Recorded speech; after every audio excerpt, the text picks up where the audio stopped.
abenshi muri mwe hano wengi kati yenu hapa Imana yemeye ko mutemba mugira ubuzima butemba nyene bubageza hano. Mungu amekubali muweze kuwa na maisha ambayo yanatembea mpaka hapa. Hanyuma hari abandi bagiye Ulaya. Alafu kuna wengine ambao wameenda Ulaya. Hari abandi bagiye Australia na Canada na America. Kuna wengine ambao wameenda Australia, Canada, America.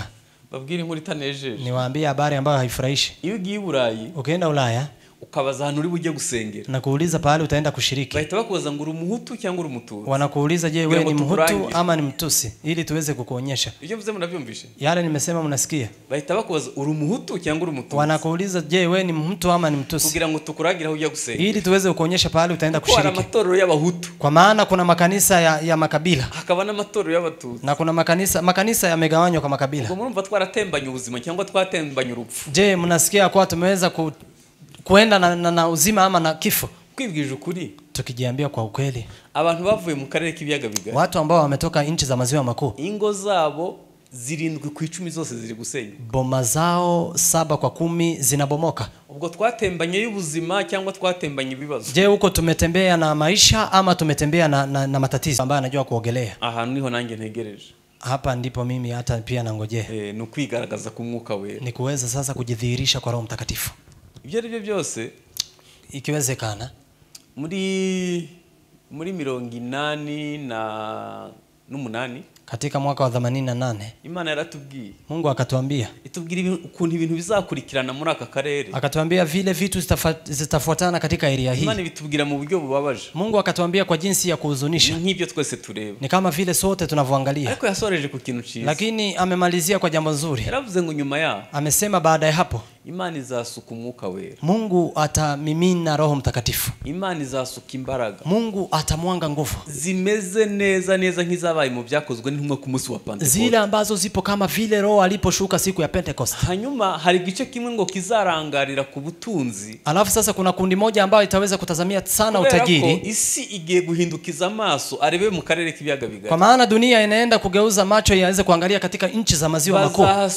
Hazatera imbere kuruta Dubai na handi hose. Area hii itaweza kuendelea kuliko hata Dubai na nchi zingine. Hanyuma abantu bazarangarira ubwo butunzi, watu wataweza kuzubaia utajiri huo. Kandi mwibuke ko twe dufite n'ikirarane shinzara birumvikana, na mkumbuke ya kuwa sisi ni kama tuna shida ya shide. Hari kindi gice kizuzura umwuka w'Imana batwara ubutumwa kugera ku mpera y'isi. Lakini kuna kundi lingine. Majina ni hayo. Ndi mwene so muri Kristo Yesu, ni ndugu katika Kristo Yesu. Ndashimira ubutumire bw'abayumbe. Nashukuru mwaliko wa ombezi. Turiga gukura ku Mukristo, tunajifunza juu ya kukua kwa Mkristo. Hanyuma iminsi 2 ejo n'uyu munsi, jana na leo turaganira kugukura mu gakiza. Tulikuwa tunazungumzia juu ya kukua katika wokovu. Hanyuma ndashaka kuvuga kugukura mu mwuka. Kwa hivyo sasa nataka kuzungumzia kukua kiroho. Inkuru nshaka kubaganiriza, habari ambayo nataka kuwazungumzia, iri muri Ezekiel 47. Ipo katika Ezekieli 42. Hanyuma ntabwo ndi buhasome, na sitasoma kuko nizera ko muri mu bantu basomye Bibiliya, na ninatumai nyinyi ni mojawapo ya watu ambao wamesoma Biblia. Abatarasomye cyane mwarasomewe byibuze, wale ambao hawajasoma sana mmeweza kusomewa, kuko Biblia iravuga ngo hahigwa abasoma hagahigwa n'abumva. Biblia inasema heri wale ambao wanasoma na wale ambao wanaosikia. Kugira ngo ntafate umwanya muremure rero nifuza gusoma kuvuga iyo nkuru mu magambo, ili tusije kuchukua muda tutaweza kuzungumza Biblia. Ni wifuza kumenya niba ibyo navuze ariho byanditse uze gusoma Ezekiel 47. Ukitaka kujua yale tumesoma ni hapo yameandikwa, soma Ezekiel 47. Mu matorero ya Gikristo cyangwa se mu matorero y'umwuka, katika makanisa ya Kikristo ama ya kiroho, hari abantu bavuga ko kuzura umwuka wera bigaragazwa no kuvuga mu ndimi. Kuna wale ambao wanasema ya kuwa kujaa Roho Mtakatifu ni kuweza kunena kwa ndimi. Hanyuma bakavuga ko iyo uvuze mu ndimi ibintu byose biba birangiye. Na wanasema ukinena kwa ndimi mambo yote yamekwisha. Kuri ngewe ntabwo ari byo. Kwangu si hivyo. Ubyizera gutyo ambabarira. Anayeamini hivyo anisamehe. Ntabwo bivuga ko gutitira no kuvuga mu ndimi bihagije. Haimaanishi kutikika na kuweza kusema kwa ndimi inatosha. Kubera ko kuvuga mu ndimi ni impano. Kwa maana kunena kwa ndimi ni kama karama. Hari umuntu avuga mu ndimi nta mbuto. Mtu anaweza akanena kwa ndimi na hana tunda. Murabizi ko umwuka agira amababa abiri. Mnajua roho ana mabawa mawili. Iyo tumugereranyije n'inuma, tukimfananisha na hoa, ibaba rimwe n'imbuto, irindi baba n'impano. Bawa moja ni matunda, lingine ni karama. mu bintu bibishe ku isi kuruta ibindi bintu byose. Kwa vitu chungu duniani kuliko vitu zote Ni ukubona umuntu ukoresha impano atagira imbuto. ni kuona mtu ambaye anatumia karama lakini hana matunda. Ahantu hamwe hari abakristo babiri bacuruza ifu ku isoko. Kuna pahali kulikuwa wakristo ambao walikuwa wanauza unga katika soko. Hanyuma bari bacuruzanya no mu Islamu. Walikuwa wanafanya biashara pamoja na Muislamu. None umukristo umwe hari ahantu yanyarukiye. Mkristo mmoja kuna pahali amekimbilia. Arangije asigabwiye mugenzi we ngo uze kuncururiza uhansigarire simpari. Alafu akaambia nduguye ukuje kunisaidia kufanya biashara kwa maana mimi sipo. Avuga ati nta kibazo aragenda. Akamwambia ni sawa nitaenda. None wa Muislamu ategura uburyo ari bubateranye kugira ngo arebe abakristo kuntu batari serious. Yule Muislamu akajaribu kuangalia vile atawachonganisha ili waone vile wakristo wako serious. Arangije wa muntu agarutse. Alafu huyo mtu aliporudi amujya mu matwi. Akaweza kumwambia. Ambwa tuzukuntu mwene wanyu ari umuntu mubi. Akamwambia unajua vile ndugu yako ni mbaya. Haje abakiriya bakunda ibintu byawe yanga kubibaha. Umekuja customer wakapenda vitu zako lakini akakataa kuwapa. Hanyuma arabisebya ahubwo acuruza ibye. Alafu akaweza kuuza yake. Avuga ati inshuti yawe nta kigenda. Akasema rafiki yako si mtu mzuri. Abo bose mbuze barabadamu. Hao wote ambao nimesema walikuwa ni wake. Yakoze ahisa asubira mu gitenge. Kila ambacho amefanya amerudi kwa kitenge. Avuga ati kare kose narinzi kungenda. Akasema hata mapema nilikuwa najua wewe unanichunguza. Kubitira muri isoko yose ko. Nitakupiga kwa soko hii ujue vile itafanyika. Abakristo babiri ko bagwaniye mu isoko. Wakristo wawili wakapigania sokoni. Hanyuma abasilamu bagashungera. Waislamu sasa wakaweza kuangalia. Kandi abo bantu bose bavuga mu ndimi na watu wao wote wananena kwa ndimi katika kwaya. Kuvuga mu ndimi ni ikintu ciza. Kunena kwa ndimi hilo ni jambo nzuri. Umuntu abari hari yubaka. Mtu anajijenga. Ariko nanone ni byiza kwibuka no kugira imbuto z'umwuka. Lakini pia ni vizuri kukumbuka kuwa na tunda za roho. Hanyuma rero muri inkuru ya muri Ezekiel 47. Katika habari hii ya Ezekiel 47. Ivuga ko Ezekiel yabonye uruzi rutemba ruva mu rusengero munsi y'igicaniro. Inasema Ezekiel ameweza kuona mto unaotiririka kutoka kanisani. Ukuruzi rwatemba bagapima mikono gihumbi. Vile mto ilikuwa inatiririka wanapima mita yagenda sumbana. Ndipo maji ilikuwa inaenda ikiwa refu. Bibiri ivuga ko amazi yatangiriye mu bugombambari. Biblia inasema maji imeanzia hapo kwa miguu. Hanyuma kazamuka mu mavi na anapanda mpaka magotini. Kazamuka mu rukenyerero. Inakuja mpaka pale mtu anajifunga. Ku mugezi wambukwa na inakuja kubadilika mto kubwa sana. Murumva ko inkuru yashushoye kuyirezima no kingana. Nasikia naweza kufupisha habari hiyo ni hivyo inatoshana. Ezekiel ari harerekwa n'umwuka. Ezekiel alipokuwa akionyeshwa na roho yabonye ahantu ayo mazi azatembera hose hazagira ubuzima. Ameweza kuona pahali maji hiyo itatirika kutakuwa na maisha. Ndagira ngo byumve muri aya magambo. Nataka uelewe kwa maneno haya. Israeli igira inyanja ebyiri. Israeli ina bahari mbili. Igira inyanja ya Galilaya. Kuna bahari ya Galilaya. Ikagira n'inyanja ipfuye iyo bita inyanja y'umunyu. Na kuna pia bahari ya chumvi. Mu nyanja ipfuye nta kintu na kimwe kizima kihaba. Kwa bahari ya chumvi hakuna kitu kizuri ambacho kipo. Na mazi yao ni evapora ntabwo ashobora kuzamura umwuka. Na maji yao haiwezi kutoka hapo, haiwezi kupandisha hewa. Nta nubwo uyaryamyemo ushobora kumanuka hasi. Na hata ukilala uwezi kushuka chini. Kubera ko arimwe umunyu mwinshi agira uburemere. Kwa sababu ina chumvi nyingi, ina uzito. Na amazi ateye atyo. Ni maji ambayo inakaa namna hiyo. Hanyuma imigezi yose ya Israeli yose yisuka muri iyo nyanja ipfuye. Alafu sasa mito yote ya Israeli inakuja kumwangilia katika bahari hiyo ya chumvi. Yorodani ica muri Galilaya. Inapita katika Galilaya. Hanyuma igakomeza kugeza mu nyanja ipfuye. Na inaendelea mpaka katika bahari hiyo ya chumvi. Nyanja ipfuye yo yakira idafite ahitanga. Bahari ya chumvi inapokea bila kuwa na pahali inaachilia. Reka mbabwire inkuru ikomeye. Wacha niwaambie habari kubwa. Mu rusengero habaho ubuzima bubiri. Katika kanisa kuna maisha mawili. Bamwe ni nyanja ya Galilaya. Wamoja ni kama bahari ya Galilaya.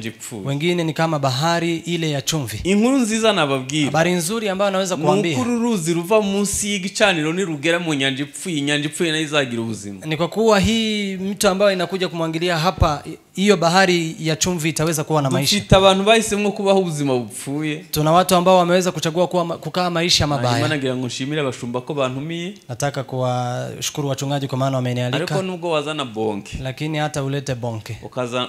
Ukazura Billy Graham. Na kuweza kumfufua Billy Graham. Ukazana Mariamu. Na kuleta Mariamu. Ukazana na Joyce Meyer. Na kuleta hata Joyce Meyer. Bose bakanyura hano. Wote wapite hapa. Abantu bafite ubuzima bupfuye ntibuzigera buhinduka. Watu ambao wana maisha ambayo yameharibika hawatawahi kubadilika.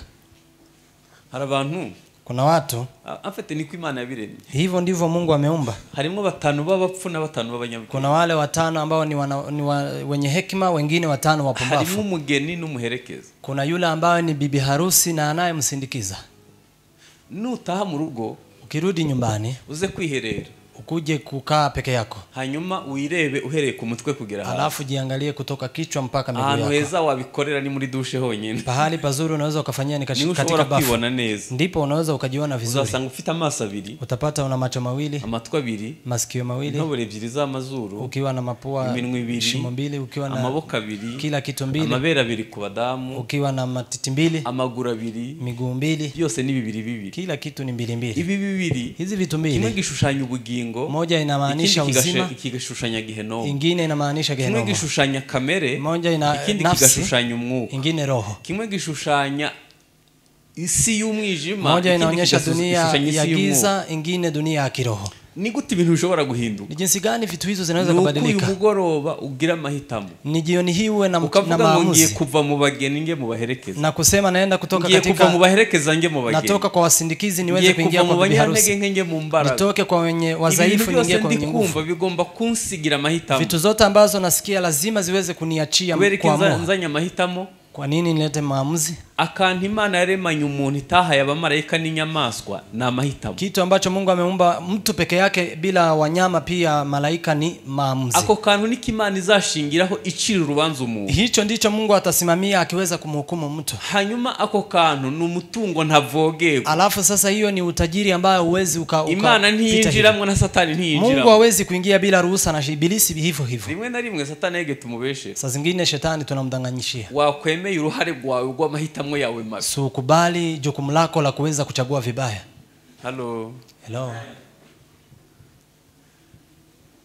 Urahitamwo kuba inyanja nzima cyangwa uhitemwo kuba inyanja ipfuye. Utachagua kuwa bahari nzuri ama bahari iliyoharibika. Tugoswe n'igicu c'abahamya Imana haye imbaraga zo gukora ibintu bikomeye. Tunazungukwa na umati wingi wa watu ambao Mungu amewapa nguvu ya kufanya vitu za ajabu. Kandi hizo mbaraga ntiyazihaye bamwe ngwireka abana. Na hizo nguvu Mungu hajawapa wamoja ili aache wengine. Ni ukuri kose guhinduka birashoboka. Kweli kubadilika inawezekana. Ezekiel rero yabonye uruzi rutemba ruva munsi y'igicaniro mu rusengero. Ezekiel sasa akaona mtu ambao unatiririka kutoka katika madhabahu kanisani.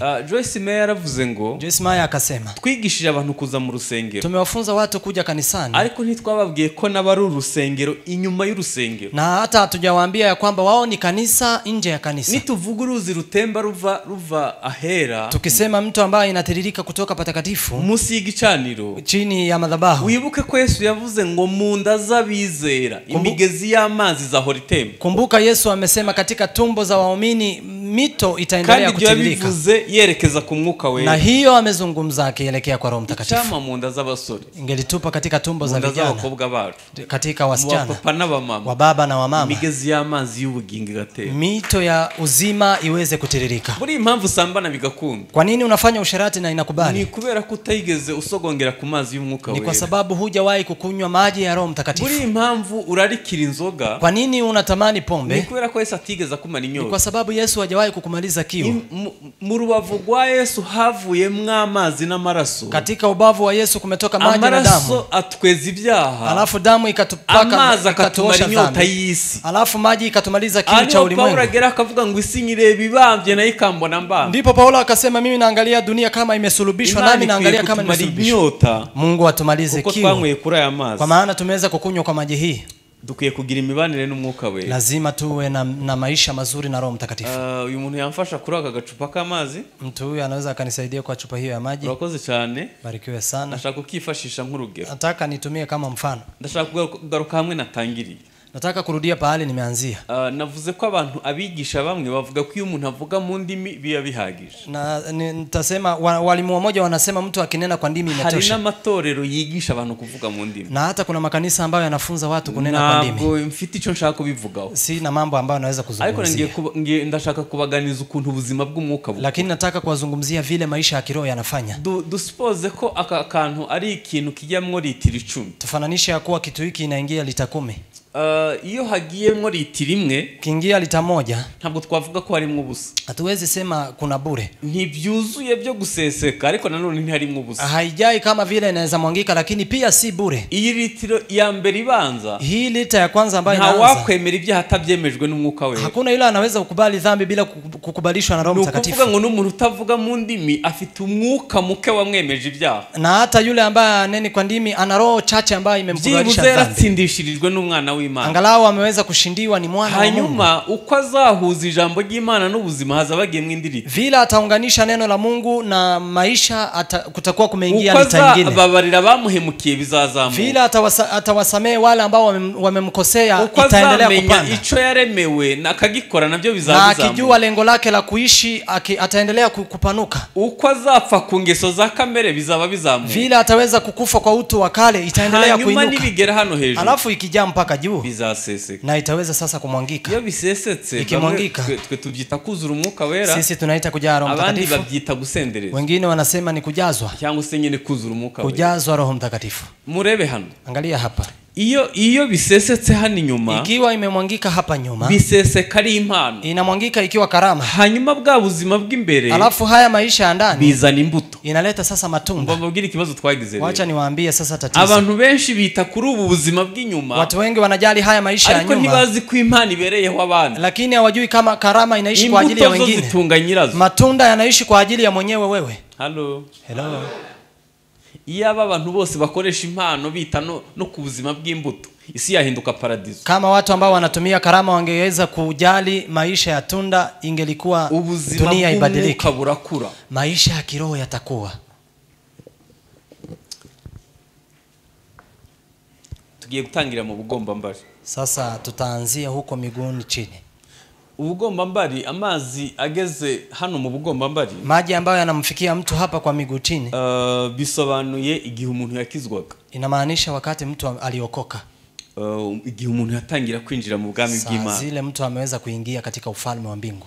Yesu yavuze muri Yohana 3. Yesu amesema katika Yohana 3. Aravuga ngo ikibyabwa n'umubiri naco no umubiri. Akasema kinachozaliwa na roho na mwili ni mwili. N'umwuka naco no umwuka. Na kinachozaliwa na roho nayo ni roho pia. Aravuga ngo witangazwa nuko mbabwiye kubyago bwa kabiri. Akasema msishangae kwa sababu nimewaambia kuzaliwa mara ya pili. Igihe Yesu yakora iki kiganiro n'umukuru w'abafarisayo, wakati Yesu ameweza kufanya mazungumzo haya na mkuu wa mafarisayo, cyangwa se bishop mukuru wa Yerusalemu, ama bishop wa Yerusalemu, ubundi yarasanzwe ari umwigisha, alikuwa ni mwalimu. Hanyuma zana challenge yo kuvuka. Alafu akaweza kuleta challenge ya kuzaliwa. Aramubwira ati noneho, akamwambia sasa kivyagwa n'umubiri naco n'umubiri. Kinachozaliwa na mwili ni mwili. Eka ngaruke kuri babigisha bacu. Wacha nirudi kwa wale walimu wetu. Nubwo wagarura babigisha bose navuze bakomeye. Hata urudishe wale walimu wote ambao nimesema ni wakubwa. Kivyagwa n'umubiri naco n'umubiri. Kinachozaliwa na mwili ni mwili. Nabaye pastor 207. Nimekuwa pastor 207. Mazi imyaka yose ndi umupastor. Nimaliza hii miaka yote nikiwa mchungaji. Umbyukije saa 9 y'ijoro, ukiniamsha saa 9 ya usiku, nukuri kose nayobora iteraniro, naweza nikaongoza ibada. Ibintu nkoze imyaka hafi 20 mu mutwe ntibiri. Vitu ambazo nimefanya miaka 20 si zimeshaingia. Umbyukije saa 6 y'ijoro, ukiniamsha saa 6 ya usiku, nasezeranye ubukwe nta hantu namwe nsoma. Naweza hata nikaunganisha ndoa bila hata kusoma. Bikoze imyaka myinshi mu mutwe. Kwa maana nimeweza kufanya miaka mingi kwa kichwa imo. Mwana se mutekereza ko ibikorewe mu mwuka n'ibikorewe mu mubiri ari kimwe. Sasa mnafikiria inayofanyika kimwili na kiroho, sasa hiyo ni the same. Hanyuma bagushiriyemo sente ndabizi wasirimu. Wakikuwekea keyboard najua utacheza. Ariko ikibazo utekereza ko ibikorewe mu mubiri n'ibikorewe mu mwuka bisa. Lakini unafikiria kilichofanyika katika mwili na kilichofanyika kiroho inafanana. Twahuriye hano. Watu wa Mungu tulipatana hapa. Ikivyagwa n'umubiri cyose ni umubiri. Kinachozaliwa na mwili chote ni mwili. Ikivyagwa n'umwuka naco ni umwuka. Na kinachozaliwa na roho ni roho. Banza ni musaza wa mpastor ngo dukorane. Wameniletea mzee mchungaji ili tuweze kufanya pamoja. Ndamwicaza. Nikaweza kumketisha. Dukora inama. Tukafanya kikao. Ambwira musaza tuzubahane. Nikamwambia tuheshimiane. Nibishoboka tuzakundane. Na hata tupendane. Hanyuma tuzakorere mu buntu. Alafu tuweze kutumika katika umoja. Yari umuntu mukuru cyane. Alikuwa ni mtu mkubwa sana. Yabyaye amatorero menshi. Ameweza kuzama kanisa mengi. Arambaza ngo kubera iki? Akaniuliza kwa nini? Ndamubwira nge nawe twiherereye tukagwana. Nikamwambia sisi na wewe tukiweza kupigana. Kandi tugakora ku buryo nta wundi muntu azabimenya. Na tunafanya kwa kiwango hakuna mtu ambaye ataelewa. Twese tukabigira ibanga. Sote tunafanya ikiwe siri. Tugaita tujya mu rusengero tukigisha. Na tunaenda kanisani tunafunza. Nyuma y'igihe gito wakwakira abandi bantu bagwanye. Baada ya muda mfupi utapata wengine ambao wamepigana. Arambaza ngo kandi batarabimenye. Akauliza na hawajajua. Narababwiye ngo ibyo twigisha si byo bihindura abantu n'umwuka ubiherekeje. Nimewaambia kile ambacho tunafunza si hicho kinabadilisha watu bali ni roho inayosindikiza mafunzo. Mpamvu ibintu batwigisha bitaduhindura. Mnajua kwa nini vitu ambazo tunafunzwa hazitubadilishi? Twigisha nabo ntibahindura. Ni kwa maana wale ambao wanatufunza hata wao hawajabadilika. Ubuzima bw'ababitwigisha hano ku cyumweru, maisha ya wale ambao wanatufunza hapa Jumapili, n'ubuzima baba hinyuma y'irido, na maisha ambao wanakaa baada ya pazia, abenshi ntabwo bisa, wengi haifanani. Ntabwo mvuga ba hano nabo muri Mozambique, sisemi wa hapa, nasema watu wa Mozambique. Nahoze mbwira abo twahoranye, nilikuwa nawaambia wala tulikuwa na wao, mwarese tukirinda kubaho ubuzima bubi. Mbona tusikae tujilinde kukaa maisha mawili? Nese ubundi turabesha nde? Je, kwani tunamdanganya nani? Ko ibintu byose binyura imbere y'amaso y'Imana. Mbona vitu zote zinapita mbele ya macho ya Mungu? Ntabwo mwibuka ko Yohana mubona mu byahishuwe? Si mnakumbuka Yohana alipomwona katika Ufunuo? Amaso ye asa n'ibirimi by'umuriro. Amemuona macho yake yakikaa kama vile moto. Imana imenya ko waje kurepeta kubwitegeko nuko waje kurepeta kubw'urukundo kundi Imana. Mungu anajua umekuja practice kwa sababu ya sheria ama kwa sababu ya upendo. Imana imenya kutuye bivuye ku mutima n'ubwo utuye kubw'umuhango. Mungu anajua ya kuwa umeweza kutoa sadaka kwa sababu ya kutoa kwa moyo unaopenda ama kwa desturi. Imana imenya ibyo ukoreshejwe n'urukundo n'ibyo ukoreshejwe n'imihango. Mungu anajua yale ambayo unafanyishwa na upendo na yale umefanyishwa na desturi. Ikibyagwa n'umubiri, kinachozaliwa na mwili, nacho n'umuntu, nacho pia ni mwili. Nungo cagira izina ryamamaye, hata kiwe na jina ambalo limeweza kutangazwa. Hari abantu bagira amazina menshi. Kuna watu ambao wana majina mengi, kuburyo ashobora kwivuga nk'iminota 15. Kwa kiwango hata anaweza kujitambulisha dakika 15. Akababwira amasengero yatangiye, anawaambia makanisa aliyoanzia, akababwira ingendo zose yakoze, anawaambia safari zote alizofanya, akababwira ukuntu ari umuntu ari wo muntu ugerageza abandi bose nta kigenda. Yeye ndiye anajaribu kwa maana wengine hawana. Kuri nge ntacho bitwaye, kwangu hainidhuru, ariko na nico bitwunguye, lakini pia haijatufaidi kwa chochote. Ikibyagwa n'umubiri nacho n'umubiri, kinachozaliwa kwa mwili ni mwili. Nakijwe muri 86. Nimeweza kuokoka katika 89. Nabonye korali hagarara haniririmba. Nimeweza kuona kwaya ikisimama hapa ikiimba. Ahantu hose hari umudayimoni agahita avuza induru. Kila pahali kukiwa na pepo anapiga nduru. Nabonye abakobwa buzuye umwuka w'Imana. Nimeweza kuona binti ambao wamejaa Roho Mtakatifu, imbuga y'urusengero, wakiweza kufagia hapo. Ejo hazaza umuntu ufite abadayimoni yahakandagira bagahita bamukubita hasi. Kesho kukija mapepo akikanyaga hapo anaanguka chini. Kuva aho twari dutuye kugera aho twajya gusengera, kutoka pahali tulikuwa tunaishi mpaka pahali tulikuwa tunaombea, tulikuwa tulifanya safari ya masaa 3. Turi gikundi cy'abantu 150. Tulikuwa kama kikundi ya watu 150. Twanyuraga mu muhanda turirimba. Tulikuwa tunapita barabarani tukiimba. Abantu bari mu gituraga abadayimoni bakabakubita hasi bakabadukurikiza. Watu wakiwa kijijini mapepo yanatufuatiliza na wanatufuata. None umuntu arasirimba afite abagore babiri. Sasa mtu anapiga anacheza akiwa na wake wawili. Umuntu arasimba amaze gukura mwinde ebyiri. Mtu anacheza akiwa amemaliza kutoa mimba mara 2. Umuntu arasimba anywa inzoga. Mtu anacheza akinywa pombe. Haja byagenze bite? Je, kumekuwaje? Ikibyagwa n'umubiri naco n'umubiri, kinachozaliwa na mwili nacho ni mwili, ikibyagwa n'umwuka naco n'umwuka, kinachozaliwa na roho nacho ni roho. N'abatinganyi baratwinjiranye, na homosexuality wametuingilia ku buryo aribo bana beza dufite kuruta abandi. Kwa kiwango wao ndio watoto wazuri kuliko wengine. Ikibyagwa n'umubiri naco n'umubiri, kinachozaliwa na mwili nacho ni mwili. Ikibazo twagize ni iki? Tatizo tumekuwa nayo ni ipi? Na amazi atarenze mu bugomba mba, ni maji ambayo hajaweza kupita kwenye miguu. Hanyuma kabiri ni mu mavi, alafu ni pili ni katika magoti. Mu mavi ni umuntu utangiye kwiga ubuzima bwo gusenga. Magoti ni mtu ambaye amejifunza maisha ya kuomba. Hanyuma agatangira nyene gusenga na anaanza kuomba.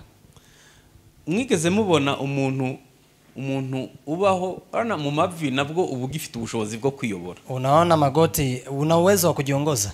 mwigeze mubona umuntu uvuga ko ari umunyamasengesho ariko ubuzima bayeho bukaba butagaragaza Kristo? Unaona mtu ambaye amesema yeye ni mwana maombi lakini maisha anayokaa hayadhihirishi Kristo. Ukabona nyene avuga ko ari umuyumbi. Unaona anasema yeye ni muombezi kweli, ariko ubuzima bwe nta Kristo, ntahagarariye Kristo neza. Lakini maisha yake hajamsimamia Kristo, hajamwakilisha Kristo vizuri. Gusenga ni byiza, kuomba vema, ariko ni byiza ko namazi azamuka, lakini ni vizuri maji iweze kupanda. Ukabutagifite ubushobozi bwo kwiyobora, umefikia kiwango cha kutojiongoza, ahubwo ugeze ku rwego umwuka ashobora kukuyobora, bali ufike kiwango Roho Mtakatifu anaweza akakuongoza. Mu Efeso 6:18, wa Efeso 10:18 haravuga ngo musengeshe umwuka iteka mu buryo bwose bwo gusenga no kwinginga, ombeni kwa kila aina yote ya kuomba na kusisitiza, kandi kubw'ibyo mukomeze kuba maso musabira bera bose, na kwa hiyo endeleeni kuwa macho mkiombea watakatifu wote. Abaroma 8:26, Warumi 8:26 haravuga ngo uko ni kuntu umwuka dufasha mu ntege nke zacu. Akasema hivyo ndivyo Roho anatusaidia katika udhaifu wetu. Tutazi uko dukwiriye gusenga, kwa maana hatujui vile tunafaa kuomba, ahubwo umwuka ubwe ni udusabira, bali Roho pekee ndiye anatuombea, anihimini hitavugwa, kwa maana ndiye anasisitiza vile tuweze kuona, irondora imitimizi byose, na yule ambaye anabagua mioyo anajua kila kitu. Umwuka atekereza kuko umwuka asabira bera nk'uko Imana ishaka. Roho anafikiria na Roho anaombea watakatifu kama vile Mungu anavyopenda. Niba dushaka gukura mu mwuka, kama tunataka kukua kiroho, tukwiye kwita ku mibanire yacu n'umwuka wera, lazima tuweze kujali kuishi kwetu na Roho Mtakatifu. Hanyuma Yuda 20, Yuda 20 haravuga ngo ariko mwebweho bakundwa, akasema nyinyi wapendwa, mwiyubake kubyo kwizera cyane, musengere mu mwuka wera, muweze kujijenga katika mambo ya kiimani, alafu muweze kuomba katika kiroho. Ayo na amazi agera mu mavi, hiyo ni maji ambayo inafika katika magoti. Wewe kumva ko wageze yuyi, wewe usisikia kwa umefika mbali. Turashaka ni urugendo rwo gukura, bado tunahitaji safari ya kukua. Turashaka ni urugendo rwo gukura mu mwuka, tunahitaji safari ya kukua katika kiroho. Mbariza umuntu mwicaranye ngo buri umuntu utagira umwuka wera abahwata. Muulize mtu ambaye mnakaa pamoja na yeye, muulize mtu ambaye anaishi bila Roho Mtakatifu anaishije? Umuntu utagira umwuka wera abahwata, mtu ambaye anaishi bila Roho Mtakatifu, je, mtu huyo anaishije? Ibibazo byo mwisi byo birasa, matatizo ya duniani yanafanana. Umusore w'umupagani raririza mujyana umukristo ko ntizamureka. Mkristo kijana mkristo na kijana mpagani atakuwa na tamaa, wote watakuwa na tamaa. Hanyuma ubukene nibuza twese buzatujya, umaskini ukija sote utatufikia. Nihaza ibibazo byo mu karere nk'ibyo mureba twese bizatugeraho. Kukija matatizo kama ya area hii itakuja sote itufikie. Ahubwo umuntu utagira umwuka wera afashwa niki? Bali mtu ambaye hana Roho Mtakatifu, je, anasaidiwa na nini? Urugero rwa gatatu bavuze, mfano wa tatu ambao wameweza kuzungumzia, na amazi agera mu rukenyerero, ni maji ambayo yanafikia pale mtu anajifunga mkanda. Amazi agera mu rukenyerero nta muntu abagifite ubushobozi bwo kwiyobora. Maji ambayo yanafika pale mtu anafunga mkanda ni pale mtu hawezi kujiongoza. Ni ikimenyetso cyiza cyo gupfa kuri kamere, ni ishara nzuri ya kuonyesha kama umeweza kufa katika utu wa kale. Abagalatia 5:24, Wagalatia 5:24 haravuga ngo abakristo Yesu babambanye kamere nirubanira ryo. Inasema watu wa Kristo wameweza kusulubisha tabia na pia na hisia zao. Niba tubeshwaho n'umwuka tujye tuyoborwa n'umwuka, kama tunaishi kwa Roho tuweze kuongozwa na Roho. Abakristo Yesu, watu wa Kristo Yesu batangiye bagwana n'ingeso bibagoye, wameanza wakipigana na tabia zikiwasumbua, ariko byageze igihe babamba kamere n'irari, lakini ilifika wakati hata wakaweza kusulubisha utu wa kale. Babwire ikintu gikomeye mu karere, niwaambie kitu kikubwa katika area hii. Batubwirije kwihana, wameweza kutuambia kutubu, bigeze gupfa ku ngeso barahakweba, lakini ilipofika kukufa kwa tabia wakaepa. Niyo mpamvu muona dusenga n'ingeso mbi, ndio maana mnaona tunaomba pamoja na tabia mbaya, kandi ntacho bidutwaye na tunafanya na hatuna tatizo. Mu byukuri ngewe rimwe nabumva, mimi kwanza naweza nikasikia mu bintu nzi bigoye, kwa vitu ambazo najua ni vigumu, no gupfa ku ngeso imwe ya ni kuweza kukufa kwa tabia moja ya mwili. Uzi kubabarira umuntu utagusabye imbabazi, unajua kumsamehe mtu ambaye hajakuomba msamaha, uba wumva bisharira, unasikia inauma, ni ibintu bitaryoshe na buhoro, ni vitu ambazo si tamu hata kidogo, ukabikora kugira ngo upfane nawe gusa, unafanya ili uweze kufa pamoja naye tu. Nico Biblia ivuga, unasema Biblia inasema hivyo, nubwo kamera itaryohewe, hata kama nafsi haifurahi, reka mbikore, wacha tu nifanye. Kufa barabikwefye kabisa, kufa watu wameepa. reka mbabaze mumbwize ukuri. Wacha niwaulize na mniambie ukweli. Umuntu agonzwe n'ikamyo hano haruguru. Mtu akigongwa na gari hapa juu. Hanyuma agahitaza hano mu materaniro. Alafu anakuja hapa katika ibada. Akavuga ati ndasaba kanya kugushima Imana. Anasema nitaomba muda wa kushukuru Mungu. Imana inkoreye igitangaza. Mungu amefanya maajabu. Amapine y'ikamyo yanciye hejuru. Miguu ya gari imepita juu yangu. Hanyuma mukabona afite nk'agapasu mahano. Alafu mnaona ameweza kuvunjika hapa. Iryo shimwe mwagemera? Shukrani hiyo mnaweza mkakubali. Cyo gitangaza mwashemera? Hiyo ajabu mnaweza mkakubali. Umuntu yanyugwaho n'amapine y'ikamyo. Mtu anaweza kapitiwa na miguu ya gari. Hanyuma ukabona afite agapasu mahano. Na unaona tu ameweza kukwaruzwa hapa. Ikamyo kugonza. Gari ikikugonga. Uhinduka icare mwigisha. Wewe unabadilika kiumbe kipya. Ubanza wa nka chapati. Hata unaweza kuwa kama chapati.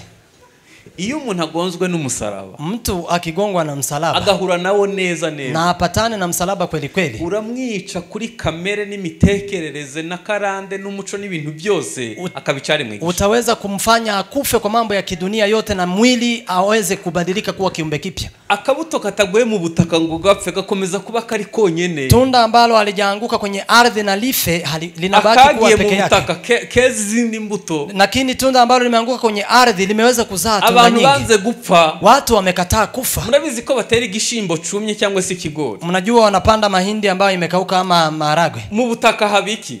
Katika ardhi kuna nini? Habamwo sharere, habamwo ubushuhe bumenagura igihu cy'inyuma chumye. Kuna joto ambayo inaweza kumwanga hiyo ngozi ya nyuma. Hanyuma akari imbere kakagondo. Alafu sasa ile kitu iko ndani alafu inatokelezea. Ubushobozi Imana yagushizemo ntibuzajya hagaragara utemeye gupfana na Yesu. Uwezo ambao Mungu ameweka ndani yako hautadhihirika wakati hujakubali kufa pamoja na Yesu. Kandi ibyo mvuze ni principe. Na hayo nimesema hiyo ni kanuni. Ni hamutahinduka. Hilo ni kanuni ambalo uwezi ukabadilisha. Yuhuye nibikwica nibwo imbaraga zikora. Ukipatana na yanayo kuua ndipo nguvu zinatumika. Nose mutekereza ko abazungu bakoze ubwiherero bwo mu nzu byagenze bite? Je, mnafikiria wazungu wameweza kufanya toilet ya nyumbani kiwaje? Nyene urumva byabaga bibiri muri neje ugiye kubikorera ku gasozi wapfu. Sasa ilikuwa kuna mvua ya mawe, sasa ukitoka nje inaweza ikakuua. Burakora bakora ubwiherero bwo mu nzu. Alafu sasa wakaweza kutumika na akili ndipo wakaweza kuleta toilet ya nyumbani. Ndipo wameweza kufanya hata simu ya kamba. Kugira ngo Ubushinwa butere imbere. Ili Uchina uweze kuendelea. Umuvuduko nk'uwo bufite. Kama vile speed wanayo. President wao yahamagaye Abashinwa bose bari mu mahanga. President wao ameweza kuita wa China wote walioko nje wakaja. Arangije ahitafunga imipaka. Alafu akaweza kufunga mipaka. Aravuga ati murazamura igihugu cyangwa murapfa. Akasema mtainua nchi ama mfe. None Ubushinwa uri kumuvuduko biterambere. Saa hii Uchina ndio iko speed kwa Amerika. Iguzamo Ubushinwa. Na Marekani hata inaenda kununua huko Uchina. Nimutemera gupfa. Msipokubali kufa. Hari ibisubizo bitazigira biboneka. Kuna majibu ambayo hamtaweza kupata. Ugomba gupfa kuri wowe. Lazima ukufe kwako wewe. Ugomba gupfa kuri kamere. Unafaa kukufa kwa utu wa kale. Niba tubeshwaho n'umwuka tuyobogwe nawo. Kama tunaishi kwa roho tuongozwe na roho. Abakristo Yesu babambanye kamere nirubanira ryabo. Wakristo wale ambao ni Wakristo Yesu wameweza kusulubisha tabia pamoja na utu wa kale.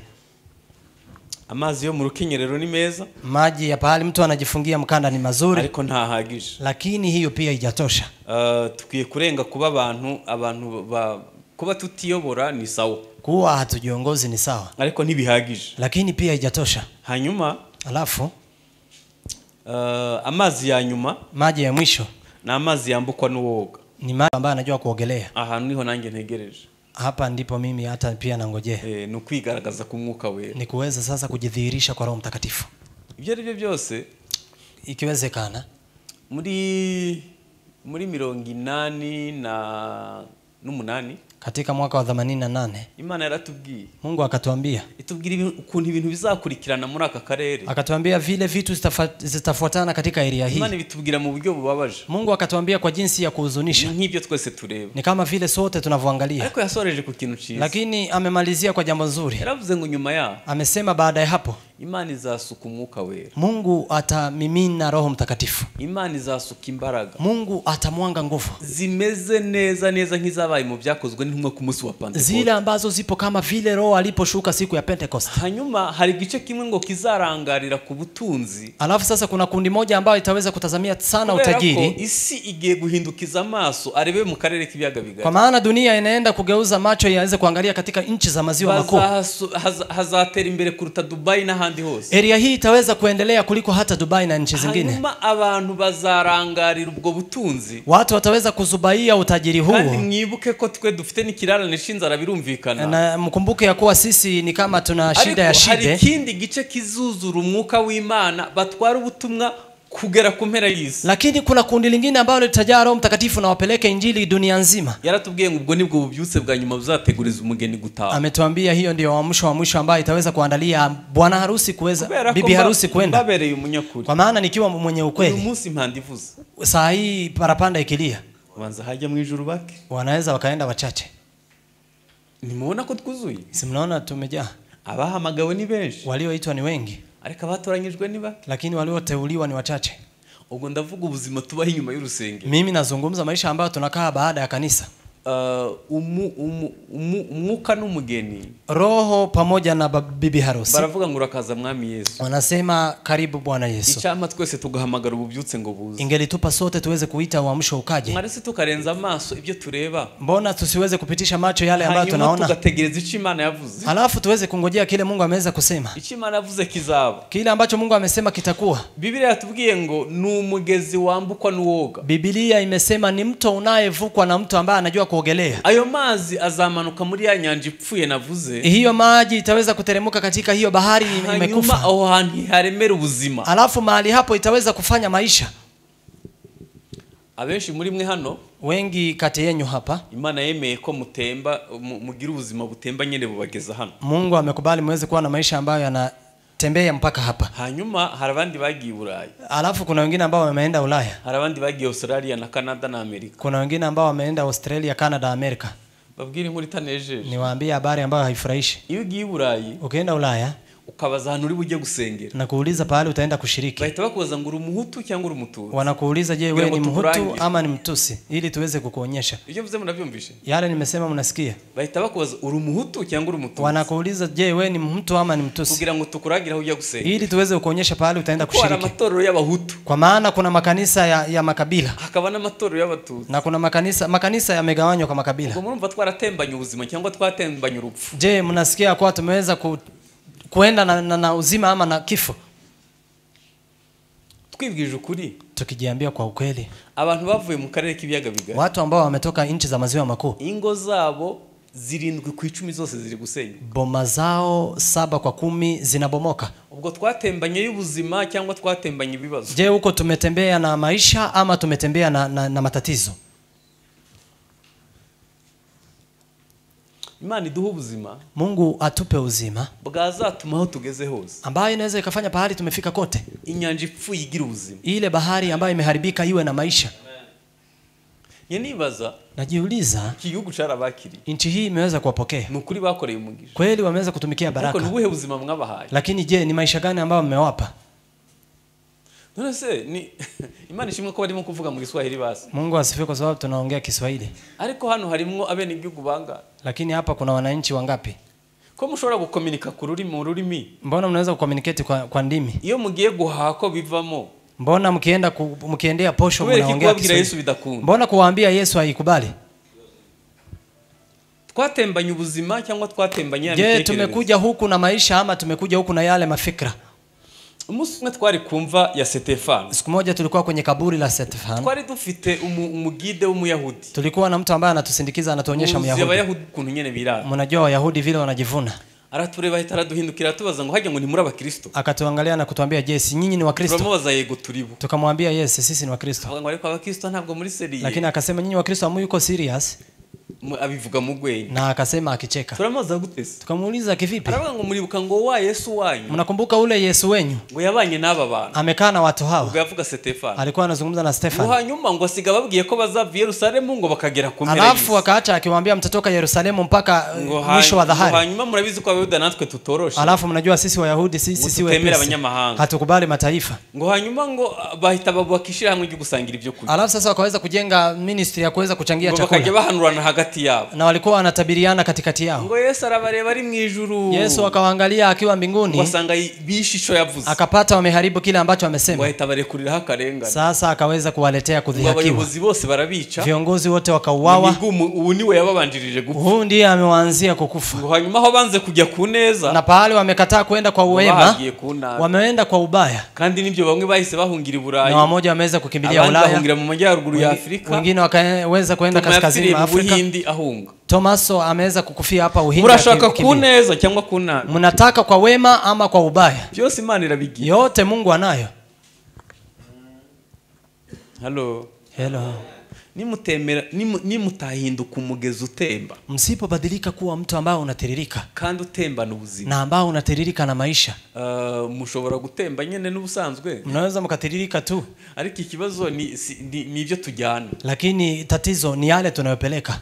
Biblia iravuga ngo ni vyiza kwa bavandimwe babana bahuje umutima. Biblia inasema ni vyema wandugu waweze kuishi wakiungana kwa moyo. Bimeze nk'amavuta yasukwe ku mutwe wa Aroni. Ni kama vile mafuta ambayo yamemwangiliwa kwa kichwa cha Haruni. Kimecho kuri Hermoni. Na ni kama vile maji yanayonyunyizia kwa katika Hermoni. Umusozi wa Hermoni, mlima Hermoni uri hafi na Libani ku birometero 4. Ipo karibu na Libani kwa kilomita 4. Ni hafi ku mpaka. Ni karibu hapo mpakani. Aho hantu niwo musozi muremure urutindi. Mahali hapo ndipo mlima mrefu kuliko mwingine. Kubera ko ari muremure kuri wo hejuru hahora hariho neje. Kwa maana ndipo ni mrefu sana, hapo juu kunakaa mawingu. Hanyuma munda y'uwo musozi harimwo amazi menshi. Alafu sasa katika mlima huo kuna maji mengi. Amazi atunga Israeli hafi yose ava munda y'uwo musozi. Maji ambayo yanafanya Israeli ishi yanatoka katika mlima huo. Hari isoko ya Yordani. Hapo sasa ndipo kuna chemchemi ya Yordani. Hanyuma isoko impamvu Israeli hora yejeje. Kwa nini Israeli inaendelea kuzalisha? Yordani inyura hafi mu gihugu. Yordani inapita karibu na nchi. Hanyuma nabahanga muri irrigation. Alafu sasa ni mataalamu sasa kwa kukata mifereji. Buhiza imirima yabo bagahora beje. Sasa wanakata mifereji ndipo wanapeleka katika mashamba. Hano nagira ngo muhumve neza. Nataka msikie mahali hapa. Ikime kiva mu ijuru.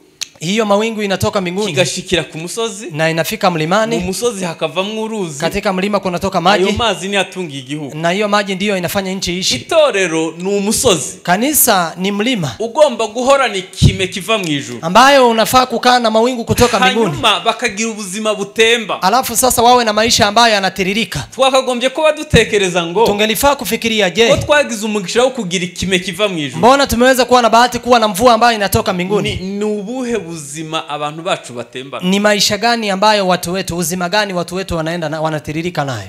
Kutekereza ko umurimo w'Imana ungana naka kanuka hano kufikiria kazi ya Mungu inatoshana na hii madhabahu tu, hii tatizo kubwa. Kutekereza ngo abadokiteri bacu bazatembana ubuhe buzima. Tunafaa kufikiria je, madaktari wetu wataweza kuenda na maisha gani? Abasirikare bacu bazatembana ubuhe buzima. Maaskari wetu wataanza kutembea na maisha gani? Abafite impano ya politike bazatembana ubuhe buzima. Wala ambao wana karama ya siasa je, wataenda na maisha gani? Abantu bagiye ku musozi w'ubucuruzi ni ubuhe buzima bazatembana. Watu ambao wako kwenye mlima wa mfanyabiashara je, wataenda na maisha gani? Abajya kubaka ingo batembana ubuhe buzima. Je, wale ambao wanaenda kujenga boma je, wanaenda na maisha ipi? Ngaruke hahandi. Nirudi pale. Niba tutabonye ubuzima buva musi y'igicaniro, kama tuoni maisha ambayo yanatoka chini ya madhabahu, yangwa nta nzuzi z'ubugingo zitemba ziva muri, ama hakuna mito ambayo inatoka kati yetu, bizarangira tubaye inyanja ipfuye, itakuja kuisha tukiwa ile bahari iliyoharibika. Mbabwira ikindi kuri uwo musozi. Niwaambie kingine katika mlima huo. Abantu bahinga ku ruhande rwa Israeli, watu ambao wanalima kwa ngambo ya Israel, bahora bejeje, wanaendelea kuzalisha. Ariko ikintu cambabaje, lakini kitu ambacho kimenihuzunisha, abantu bahinga ku ruhande rwa Libani na Lebanon, watu ambao wanalima kwa ngambo ya Libani na Lebanon, bose bararumbye, wote mimea yao inaharibika. Ndicho kitu cambabaje, ndicho kitu ambacho kimenihuzunisha. Hakuna mtu ambaye anazalisha, kwa inyuma y'umusozi, kwa maana baada nyuma ya mlima ni igice kinini ubutayu, sehemu kubwa ni jangwa, hava y'umuyaga uremereye, kunatoka ile upepo kali, nta kintu na kimwe wahinga ngo chere, hakuna kitu ambacho unaweza ukalima na kiweze kuzaa. Hano nagira ngo muhumve neza, hapa nataka muweze kusikia vizuri. Itorero n'umusozi umwe, kanisa ni mlima moja, kandi umusozi wahawe umugisha kuko ufite ikime, na mlima ambao umepewa baraka kwa maana una mawingu. Ariko uwo musozi, lakini mlima huo utuma bamwe barumba, unawafanya wamoja waweze mimea yao iharibike, hanyuma abandi bakera, na wengine wanazalisha. Ngaruke kuri ya mahitamo, nawaambia maamuzi, urahitamo guhinga ukeza cyangwa nabwo utaamua kuweza kulima uzalishe, ama cyangwa ntibigire ico bikumarira na isiweze kukufaidi kwa chochote. Ndashaka gusoza, taka kutamatisha. mbere yo gusoza, mbele ya kutamatisha, nagira mbabwire ko muri ya mibanire yacu n'umwuka wera, nataka niwaambie kwa ile maisha yetu na Roho Mtakatifu, kandi ya mibanire ikura, na ile maisha ambayo yanakuwa, hari ibimenyetso bizagendana n'abizera. Kuna ishara ambayo itatembea na waumini. Bazirukana abadayimoni, watakimbiza mapepo, bazafata inzoka, wataweza kushika nyoka, bazancica nico kizabatwara, watakunywa kinachoangamiza lakini hakitawadhuru, bazarambika ibiganza ku bagwayi, watawekelea mikono kwa wagonjwa na watapona, bazavuga indimisha, watanena kwa ndimi mpya. Muri bimenyetso mvuze, katika ishara hizi ambazo nimesema, mvuze hari bibiri wizi, angalau kuna mbili ambazo unajijua kwako. Uri umuntu wakwirukana abadayimoni, wewe ni mtu ambaye anaweza kukimbiza mapepo. Uri umuntu wamwicisha ntikigire ico kigutwara, wewe ni mtu ambaye anaweza kukunywa kinachoharibika, kinachoua lakini kisikudhuru. Ariko mwabonye ubwoba dufite uko bungana, lakini mmeona uoga ambao tunao vile unatoshana.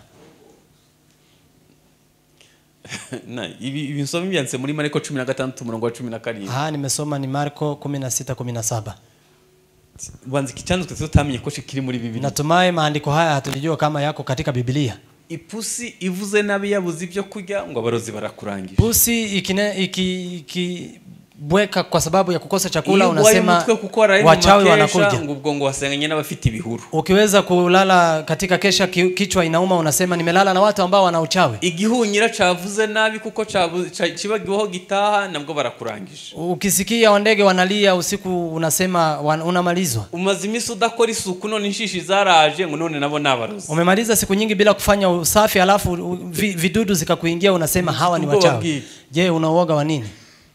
Ni kibazo gusa cukumutakuze. Ni tatizo kwa maana Roho Mtakatifu hajakuwa. Kubera ko tubaye twarakuze mu mwuka, twagira ubutware bwo kwirukana abadayimoni. Tungelikuwa tumekuwa kiroho, tungekuwa na uwezo wa kukimbiza mapepo. Amagambo mabi bakwaturiyeho wayavuguruza watura meza. Maneno mabaya ambayo wamekutamkia unaweza ukayabadilisha kwa kunena mazuri. Dufite ubutware, dufite ubushobozi iyo twizeye amagambo ye nkuko yatubwiye. Kwa Yesu tuna uwezo na utawala tukiamini maneno yake kama vile alivyotuambia. Duterana twizera ko ingwara ziri bukire. Tungelishiriki tukiamini ya kuwa ugonjwa utaisha. Twakabaye duterana twizera ko abadayimoni bari buhunge. Tungelishiriki tukijua mapepo yatakimbia. None urasirimba bikarara bikuringa. Unacheza hapa lakini nalala wakikunyonga. Bikarara bikuninga. Nalala ukinyongwa. Kagivuga izina rya Yesu bigoranye. Unasema jina la Yesu na inakusumbua. Kubwa mahigo ukabona kira kure kure. Kwa bahati nzuri unaona inakuachilia.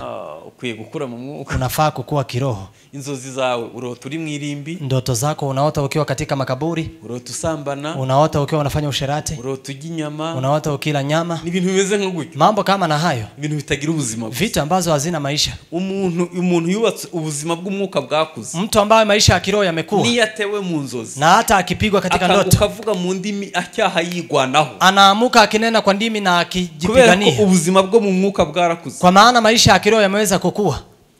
Hahigwa abantu bizera Uwiteka. Heri watu wanaomwamini Bwana. Uwiteka akababera ibyiringiro. Na Bwana anakuwa tumaini kwao. Bazahwana n'imigezi yatewe hafi y'imigezi yabo. Watafanana kama mito ambayo imeweza kupandwa katika no mu mwaka mapfa yacanyemo nta kibazo bazaza. Na hata kwa mwaka ambao kumekuja maafa haitawadhuru. Kambashira umugani nsoza. Wacha niweze kuwapa methali tukitamatisha.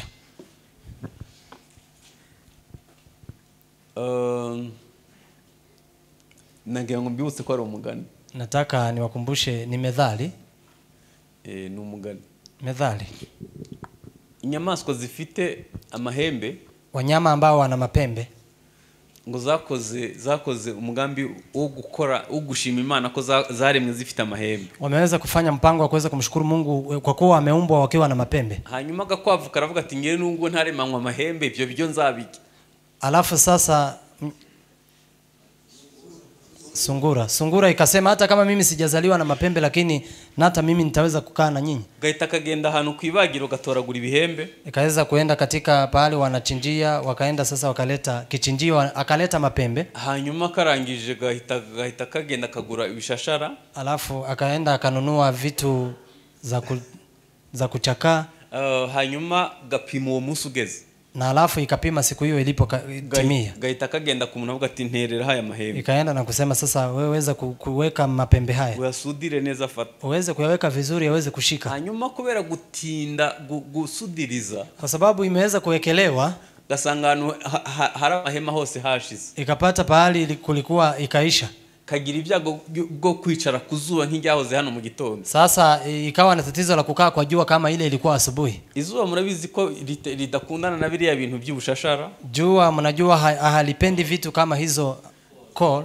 Hanyuma bitangira gushonga. Alafu sasa ikaanza kumwangika, gatangira kwivugisha. Sasa ikaanza kusema izuba liravuye ibishonga bishonge. Jua limewaka, sasa vitu ambavyo zinamwangika zimwangike. Hari imbere diskuri iri kuvuga. Sasa hapo mbele wanaendelea kuongea. Akakagwa izuba liravuye ibishonga bishonge. Alafu sasa yeye inasema jua linawaka, sasa vitu zinaendelea kumwangika. Kandi koko bitangira gushororoka. Na ikaanza kuachilia kweli kweli. Bagiye kubona babona ibihembe byikubise hasi. Wakaona sasa yale mapembe yameanguka chini. Kabagakijwe n'amaguru kariru. Ikakimbia.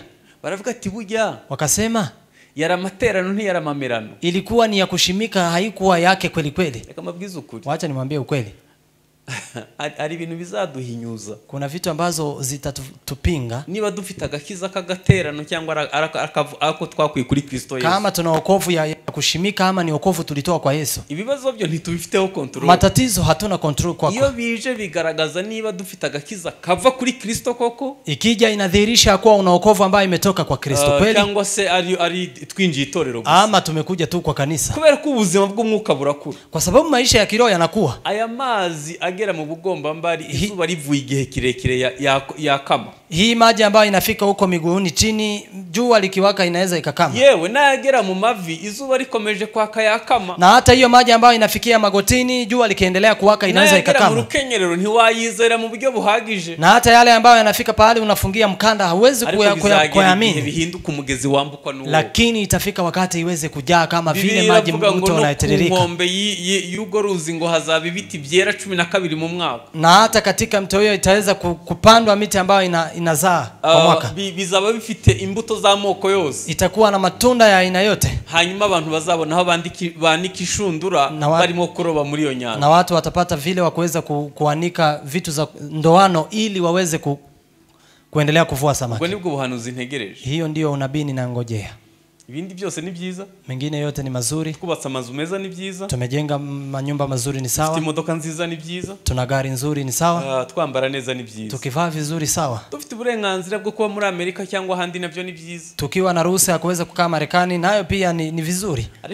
Lakini dukeneye amazi, tunahitaji maji, kandi dukeneye amazi atemba, na tunahitaji maji ambayo yanatiririka. Ibintu mvuze byose mushobora kuba mutabyumvisha, hizi vitu zote ambazo nimesema maybe hata hamjasikia, ariko basi musigarane ko dukiye kugira ubuzima butemba. Lakini bali muweze kubaki na kusema tukae na maisha ambayo yanatiririka. Nataka kubabwira utuntu duke tutari imigani. Nataka kuambia vitu chache ambayo si methali. Ama izuba ryaravuye ntimwabimenye. Jua limewaka lakini hamkujua. Amerika igeze kuri divorce ya 50%. Marekani imefika kwa divorce ya 50%. Sweden na igeze kuri 50%. Sweden pia ni 50%. Abo nibo batuzaniye ubutumwa bwiza. Hao ndio wameleta habari njema. Kumbuka Ukraine igeze kuri 75%. Ukraine imefika kwa 75%. Hanyuma mu karere k'ibiyaga bigari, katika nchi za maziwa makuu, iyo haburanywe imanzi 10 enye zose ni za gatanya. Sasa kukiwa kuna vile watu wanazozana, mazozano yao 4 ni ya kuachana. Ninde muntu yiteguye gutembeshereza ubuzima ho hano? Nani mtu ambaye yupo tayari kuweza kutiririsha maisha mahali hapo? Kwizo ziri gutandukana harimwe niza bene data. Mbona hizo boma ambazo zinaachana kuna hata za Wakristo? Iyo tuvuga ko dukeneye ubuzima butemba ntabwo mwumva ico tuvuze. Tukisema tunahitaji maisha ambayo yanatiririka, hamjui kile tunamaanisha. Ni kizarinda urugo rwawe muzindi zingana ngo ziri gusenywa. Ni nini ambayo italinda boma lako kwa zile boma zingine ambazo zinabomoka? Covid yarabaye. Covid imekuja. Ubukene buratera. Na alafu maskini ukaja. Isi igwa muri crise economic iteye ubwoba. Dunia ikaweza kuanguka kabisa economic. Tutangiye koroherwa. Tulipoanza kupata nafuu, Uburusiya bugwana na Ukraine. Russia ikaanza kupigana na Ukraine. Hanyuma ibiciro birongera biratumbagira. Alafu sasa gharama tena ikaweza kwenda juu. Hashize imisi dutangiye koroherwa. Ilipofika siku tukianza kupata nafuu, Israeli bwana n'Abarabu. Israeli ikaanza kupigana na Waarabu. Nibo bafite essence. Wao ndio wana mafuta. Biratumbagira. Sasa bei ikaendelea kupanda. None OMS yateguje ikindi chorezo rurangiza kiruti byabaye byose. Saa hiyo OMS imeweza kuandaa tena jangwa lingine kubwa lingine kuliko zingine. Nico gusengera nico gukora. Kuliko sisi tujue kile cha kuombea na kufanya. Tumesinzia tu. Singe wahera. Ibyo bintu byose mvuze nta control tubifite. Hayo mambo yote ambayo nasema hatuna control kwa hayo. Ariko nubwo tutazi chimisi zanye. Lakini hata kama hatujui kile siku inaleta. Tuzinanye n'Imana itegeka imisi. Tunajuana na Mungu ambaye anaamuru siku.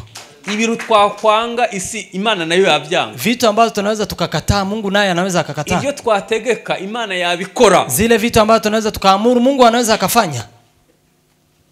Mazimisi nkurikira ibibera mu karere k'ibiyaga bigari. Nimemaliza siku nikifuatilia vitu ambazo zinafanyika katika maziwa makuu. Yego hari imiryango yacu, kuna jamii zetu, ariko dufite n'abafana b'intambara. Lakini pia tuna wale ambao ni mashabiki wa vita. Ushobora gukurikira amakuru mu masaha 12. Unaweza ukafuatilia habari kwa masaa 12. Udashobora gupfuka iminota 50. Na uweze hata kupiga magoti kwa dakika 30. Nagiye kubwiriza muri kimwe mu bihugu duturanye. Nimeenda kuhubiri katika nchi moja wapo ya Azizi ambayo tunakaa nazo. Alafu nikaweza kushikwa na majambazi. Hanyuma batangira kwica abo turi kumwe. Alafu wakaanza kuwaua wale ambao tulikuwa na wao. Batarangeraho kabla hawajanifikia, numva ijwi rirambwiye ngo nunyura mu muriro ntuzasha. Nikasikia sauti ikiniambia ukipita kwenye mto hata kufa, ukipita kwa maji haita kubeba. Mu byukuri nari imeze nk'uwapfuye. Kwa kweli nilikuwa kama mtu ambaye amekufa. Kwa imitwe abandi turi kumwe. Kwa maana wameua wengine wakawakata vichwa nikiona. Ngiye kumva numva ifirimbi iravuze. Alafu nikasikia filimbi imelia. Bishoboke ko yari umuyobozi wabo bantu ari hejuru ku musozi. Inawezekana alikuwa ni kiongozi wao, alikuwa mlimani. Hanyuma bahita baduta bamusanga ku musozi. Alafu wakatuacha wakakimbia wakamfuata huko mlimani. Nikaenda nikafanya mkutano. Hanyuma ndataha. Alafu nikarudi. Ngarutse mu Rwanda. Niliporudi Rwanda, nahuye n'abanyamasengesho twasengana. Nimepatana na wana maombi ambao tumeomba nao. Barambwira ngo iyi tariki aya masaha wari uri. Wakaniambia je, tarehe hizi masaa hayo ulikuwa wapi? Mukuri ntabwo nene nagiye mbasezera. Sikuwa nimeenda kama nimewaga. Kwa ahantu ujya ukabudasezeranye. Kwa maana ilikuwa ni pale unaenda ni hatari hungeaga. Ndababwira nari nicaye hasi yo saha ntegereje gupfa. Nikawaambia nilikuwa nimekaa chini nikingojea kifo. Barambwira ngo tware mu masengesho y'imista. Wakaniambia tulikuwa kwenye maombi ya siku 3. Imana iratubwira ngo duhagarike ibindi byose twahasengeraga umukozi wanjye ari mukaba. Mungu akatuambia simamisheni yoyote mnayoombea kwa sababu mtumishi wangu yupo kwenye hatari. Ku munsi wa gatatu basoje amasengesho. Tumepatana nao siku 3 wakimaliza maombi. Ubwo narakowe ni iki? Je, nimeokoa na nini? Mukabera basenze. Kwa maana watakatifu wameomba. Twebwe turogeza intambara gusa. Sisi tu tunaweza kutangaza vita. Kugira ngo dupfukame byibuze Imana igira ibyiramira. Kuliko tuweze kupiga magoti ili Mungu aweze kusaidia. Turi abantu gusaba kurikira. Sisi ni watu ambao wanafuatilia.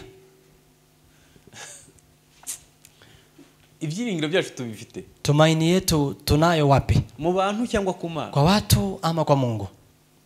Abantu bafite ibyo bashobora. Watu kuna yale ambao wanaweza. Ariko bafite aho bagaruki. Lakini kuna pahali wanasimamia. Imana nayo.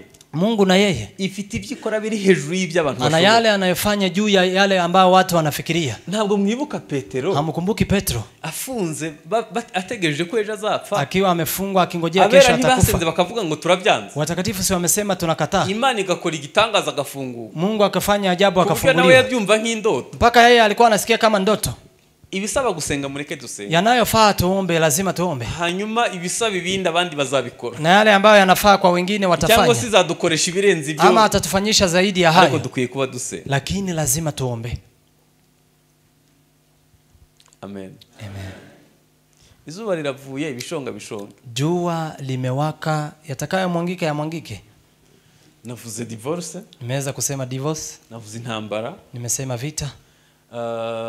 Ku isi hari ibihugu 96 byose biri mu ntambara uyu munsi. Duniani kuna nchi karibu 89 ambazo zimo vitani. Naho zitari ziratutu. Na pahali hazipo saa hizi zipo karibu kulipuka. Trump nagiye ejo bundi. Trump si ameenda juzi. Yateguje kurasa Iran. Ameshaandaa kupiga Iran. Kandi rwe n'umunyakura Zairasi. Na huyo ni ukweli ataipiga. Ibyo byose avuze arabikora. Vitu zote akisema anafanya. Ikintu tumukundira nuko abikora gusa yabivuze. Kile ambacho tunampendea ni anafanya akiwa amesema. Hazakurikira wiki. Itafuata nini? Mwaretse tugasenga ko. Mbona tusiombe ndogo? Ubu nk'ubu mugize ibyago Korea ya ruguru bakabyuka ure umuyobozi wao yagwaye mu mutwe. Saa hii mkiwa na matatizo Korea kaskazini huyo kiongozi wako byose babitse bakabireko. Hizo vitu zote mabombo wanayo wanaachilia. Kwa babande ko. Je, tunaweza kuwa akina nani? Mwaretse tugasenga. Mbona tusiombe? Byibuze umwuka akadutungira gatoki cyo tukwiye gusenga. Angalau roho aweze kutunyoshia kidole kile cha kuombea. Tukwiye kuba dusenga. Tunafaa kuwa tunaomba. Kwisi hari ibibazo, katika dunia kuna matatizo bizakemurwa gusa nuko Yesu aje kwima ingoma y'imyaka 1000, ambayo itatatuka na kuwa Yesu amekuja kutawala katika miaka 1000. Ariko mu gihe umugeni akiri mwisi, lakini kwa saa zile bibi harusi yupo bado duniani, kugira ibyo duhagarika, tuna uwezo ya kuwa na vitu ambavyo tunaweza tukasimamisha. Hari ibyo twaburizamwe bigakura, kuna vitu ambavyo tunaweza tukazuia na inakubali, kugira ngo byibuze tuwe turamaze kabiri, ili angalau tuweze kuishi siku 2. Kunamisha amaso dusenge, tuiname alafu tukaombe. Maana mu izina rya Yesu. Haleluya Yesu.